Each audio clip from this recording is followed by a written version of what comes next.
በትናንትናው ዕለት የደቡብ አፍሪካው መሪ ራማፎዛ እንግዲህ በዋይት ሃውስ በአሜሪካ ተገኝተው ነበረ። በዋይት ሃውስም ዶናልድ ትራምፕ የደፈጣ ውጊያ ጠብቋቸው ነበረ። ይህንን ነገር ልንገራችሁ፣ አብረን እንቆይ። ሁላችንም እንደምናውቀው እንግዲህ የደቡብ አፍሪካው መሪ ከዶናልድ ትራምፕ ጋር ማለትም ከአዲሱ አድሚኒስትሬሽን ጋር ትንሽ ችግር ተፈጥሮ ነበር በመሃላቸው ማለት ነው፣ ያለ መግባባት። ይህንን ነገር ይፈታል ተብሎ የታሰበውን ጉብኝት እንግዲህ ወደ አሜሪካ አድርገው ነበረ። በዚህም እንግዲህ በዋይት ሃውስ በዚህ መልኩ እንግዲህ ዶናልድ ትራምፕ ውጪ ድረስ ወጥተው ተቀብሏቸው ነበር። ነገር ግን በውስጥ የጠበቋቸው እጅግ በጣም ለየት ያለ ነገር ነበር። በዋይት ሃውስም ዶናልድ ትራምፕ የደቡብ አፍሪካ መሪውን እንግዲህ በዚህ መልኩ ከተቀበሉ በኋላ ለጋዜጠኞች መግለጫ ይሰጣሉ። የደቡብ አፍሪካ መሪም እንደተናገሩት ወደዚህ የመጣሁት እንግዲህ በአሜሪካና በእኛ ሀገር መካከል ያለውን የግብይት ሁኔታ ለማስተካከልና ወደ ጥሩ ሁኔታ ለማሻገር ነው ብለው ተናግረው ነበረ። ነገር ግን የእሳቸው አመጣጥና ሀሳብ በዚህ መልኩ ቢሆንም በዋይት ሃውስ የጠበቃቸው ግን ለየት ያለ ነገር ነው። ዶናልድ ትራምፕ እንግዲህ ከበባቸው ማለትም በግራና በቀኝ ክንፍ እንግዲህ እነዚህን ሰዎች አድርገው ተገኝተው ነበረ። ላሳያችሁ። በቀኝና በግራ ክንፍ እንግዲህ የተለያዩ በደቡብ አፍሪካ የሚኖሩ ገበሬዎች ማለትም ነጫጭ ገበሬዎችን ያሰለፉ ሲሆን እነሱም በደቡብ አፍሪካ ጄኖሳይድ እየተፈጸመ ነው፣ መብታችን እየተረገጠ ነው የሚል ሀሳብ ያስተናገዱበት ሁኔታ ነበር የተፈጠረው። ያው በግራም በኩል በእንደዚህ አይነት መልኩ ማለት ነው፣ ኢሎን መስክን ጨምሮ። ታዲያ እንደሚታወቀው በሁለቱ ሀገራት መካከል ቁርሾ አለ ማለትም በደቡብ አፍሪካና በአሜሪካ መሃል። ለዚህም ቁርሾ ምክንያት አንደኛው እንግዲህ በደቡብ አፍሪካ የሚገኙ ነጫጭ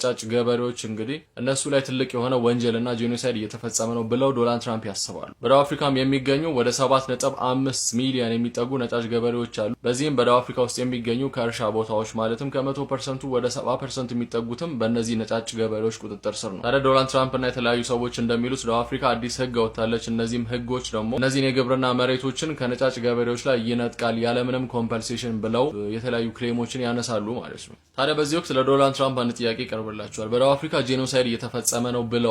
ይህንን ጄኖሳይድ ፕሩቭ የሚያደርግላችሁ ምን አይነት ነገሮች አሉ ብለው ዶናልድ ትራምፕን ጋዜጠኛ ይጠይቃቸዋል። ታዲያ ጋዜጠኛው ጥያቄውን እንደጨረሰች የደቡብ አፍሪካው ፕሬዚዳንት የሆኑት ራማፎሳ ይህንን ጥያቄ እኔ ልመልስላቸው ብለው እሳቸውን ጥያቄውን ይመልሳሉ። በመልሳቸው ላይም እንደተናገሩት ከሆነ በደቡብ አፍሪካ በነጫጭ ገበሬዎች ላይ ጄኖሳይድ እየተፈጸመ አይደለም። ይህንንም ፕሩፍ ለማግኘት እዚህ ቤት ውስጥ ያሉ ሰዎች በቂዎች ናቸው። በግራና በቀኝ ያሉ ሰዎች ከነሱ ጋር በነጻነት ሆነን በነጻ ቴብል ላይ እርሶ እየጠየቋቸው ፕሩፍ አምጡ እያሏቸው ማስረዳትና መናገር ይችላሉ። ታዲያ እኔ እንደማስበው ከሆነ ምንም አይነት ቁጥር ወይም ፕሩፍ የሚያመጡላቸው ነገር የለም ጄኖሳይድ በዚህ መልኩ ነጫጭ ገበሬዎች ላይ የተፈጸመ እንደሆነ ብለው ይላሉ። ነገር ግን ዶናልድ ትራምፕ ይህ ጥያቄ እንደሚመጣና ይህ ነገር እንደሚከሰት ስላወቁ መጀመሪያውን ተዘጋጅተው ነበረ ዋይት ሃውስ የጠበቋቸው። በዚህም ኳሌ እንደምትመለከቱት የተለያዩ ቪዲዮዎች ማለትም መብራቱ ይጥፋ በማለት ቪዲዮ በመክፈት ትላልቅ ሰዎች በተገኙበት ቪዲዮ እየተመለከቱኝ እያታዘቡ እነዚህ ቪዲዮዎች ለፕሩቭነት ቀርበዋል ማለት ነው። ጄኖሳይድ እንዳለና በደቡብ አፍሪካ ነጫጭ ገበሬዎች እጅግ በጣም እየሞቱ እንደሆነ የሚያሳዩ ቪዲዮዎች ተብለው እነዚህንም ነጫጭ ገበሬዎች ለመግደል በፖለቲካል አመራሮች የታጀበው ሁሉ ቅስቀሳ ሲደረግ እንደነበረ የሚያሳይ ቪዲዮ እንግዲህ አሳይተዋል ማለት ነው። በዚህ መልኩ ማለት ነው እንደምትመለከቱት የተለያዩ ትላልቅ ፖለቲካል አመራሮች የሀገር መሪዎች በተገኙበት እንግዲህ ጸጥ ብለው እነዚህ ቪዲዮዎች ማለትም የኦፖዚሽን ፓርቲ በደቡብ አፍሪካ ውስጥ የሚገኝ አንድ ኦፖዚሽን ፓርቲ ነጭ ገበሬዎች ይገደሉ የሚል ሀሳብና ሁኔታ ያለውን ነገር ሲያቀነቅን የሚያሳይ ሲዘፍን የሚያሳይ ቪዲዮ እንግዲህ በዚህ መልኩ ሲመለከቱ ነበር እንደ ፕሩፍ ቀርቦ ነበር።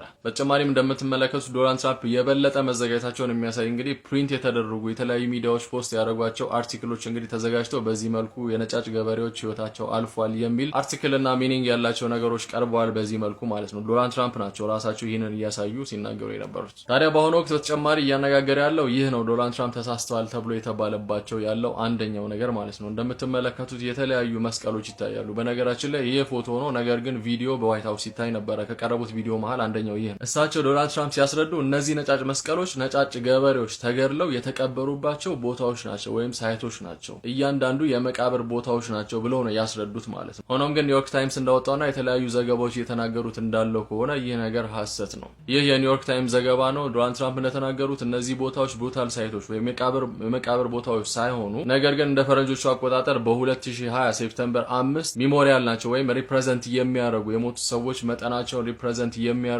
ክሮሶች ናቸው ወይም መስቀሎች ናቸው። እነዚህ መስቀሎች ጊዜው ከታወሰለት በኋላ ሪሙቭ እንዲደረጉ ተደርገዋል ማለትም ተነስተዋል ማለት ነው። ስለዚህ የመቃብር ቦታው ሳይሆን ሪፕሬዘንት የሚያደርጉ ሚሞሪያል ናቸው ወይም ማስታወሻዎች ነበሩ ማለት ነው። እናም ዶናልድ ትራምፕ ፎርስ የሆነ ክሌም ነው ያነሱት ተብሏል። እንግዲህ በተጨማሪም ደግሞ እዛኛው የኦፖዚሽን ፓርቲው ላይ ደግሞ እሳቸው ፕሬዚዳንቱ እንደተናገሩት ከሆነ ይህ የኔ አካል አይደሉም ወይ የኔ መንግስት አይደሉም፣ ኦፖዚሽን ፓርቲዎች ናቸው፣ እኔ ፕሬዘንት አያደርጉም ብለው ተናግረዋል። ታዲያ ደቡብ አፍሪካውና አፍሪካዊ የሆኑ የደቡብ አፍሪካው ፕሬዚዳንት የሆኑት ራማፎሳ እንግዲህ ራሳቸውንና ሀገራቸውን እጅግ በጣም በሚገርም ሁኔታ ዲፌንድ ሊያደርጉ ችለዋል። ማለትም አንድ ማቹር ያደረገ ፖለቲካል አመራር ሊያሳይ የሚችለውን ሐሳብና አመለካከትን ያሳዩት ዶናልድ ትራምፕና በዙሪያቸው ያሉ ሰዎች ያነሱላቸውን ጥያቄ ጥሩ በሆነ መልኩ ማለትም ዲስክራይብ በሚያደርግ መልኩና ንጽህና ባለው መልኩ እንግዲህ ዲስክራይብ ሊያደርጉ ሊያስረዱ ሊያሳዩ ችሏል ማለት ነው። በሚገባው መልኩም እንግዲህ ፖለቲካል ማቹሪቲ በተሞላበትና ሪስፔክትፉሊ በሆነ መልኩ እንግዲህ ራሳቸውን ዲፌንድ አድርገዋል። ዶናልድ ትራምፕም እንግዲህ በጣም አግሬሲቭ አልሆኑም። እሳቸውም ፔሸንት በተሞላው መልኩ ነበረ ዲስከስ ያደርጉ የነበሩት።